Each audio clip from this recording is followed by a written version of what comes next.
தமிழ்நாட்டில் வரும் 21ஆம் தேதி வரை ஓரிரு இடங்களில் அதிகபட்ச வெப்பநிலை படிப்படியாக அதிகரிக்கும். 2 முதல் 3 டிகிரி செல்சியஸ் வரை வெப்பநிலை உயரக்கூடும் என வானிலை ஆய்வு மையம் தகவல்.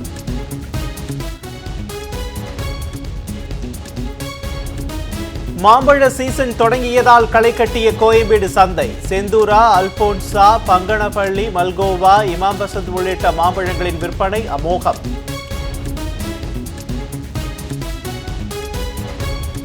கலைஞர் கைவினை திட்டத்தை தொடங்கி வைத்து 8951 பயனாளிகளுக்கு 170 கோடி ரூபாய் கடன் ஒப்பளிப்பு ஆணைகளை வழங்கினார் முதலமைச்சர் மு.க. ஸ்டாலின்.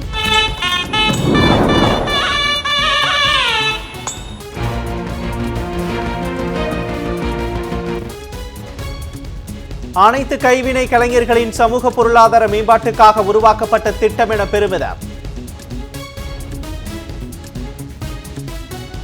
ஒன்றிய பாஜக அரசின் விஸ்வகர்மா திட்டம் சாதிய பாகுபாடுகளையும் குல தொழில் முறையை வெளிப்படையாக ஊக்குவிப்பதாக குற்றச்சாட்டு.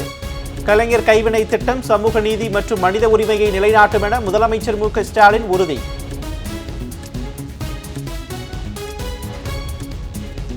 ஆளுநருக்கு எதிரான உச்சநீதிமன்ற தீர்ப்பை விமர்சிக்க ஜக்தீப் தன்கருக்கு உரிமை இல்லை.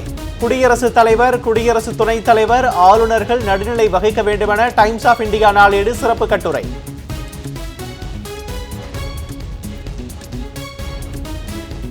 இந்தியாவிலேயே அதிக அளவில் செல்போன் தயாரிக்கும் மாநிலம் தமிழ்நாடு.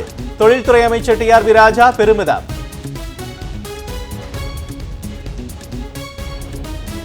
வந்தே பாரத் ரயிலில் உணவு திணிப்பு முறை இருப்பதாக மலையாள எழுத்தாளர் மாதவன் குற்றச்சாட்டு. அந்தந்த மாநிலத்திற்கான உணவு வகைகளை வழங்க வேண்டும் என ஒன்றிய ரயில்வே துறைக்கு அறிவுறுத்தல்.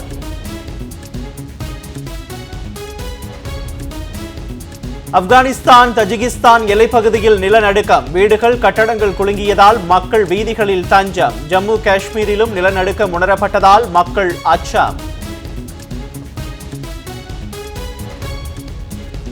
சென்னை கடற்கரை முதல் செங்கல்பட்டு வரை குளிர்சாதன புறநகர் ரயில் சேவை தொடங்கியது.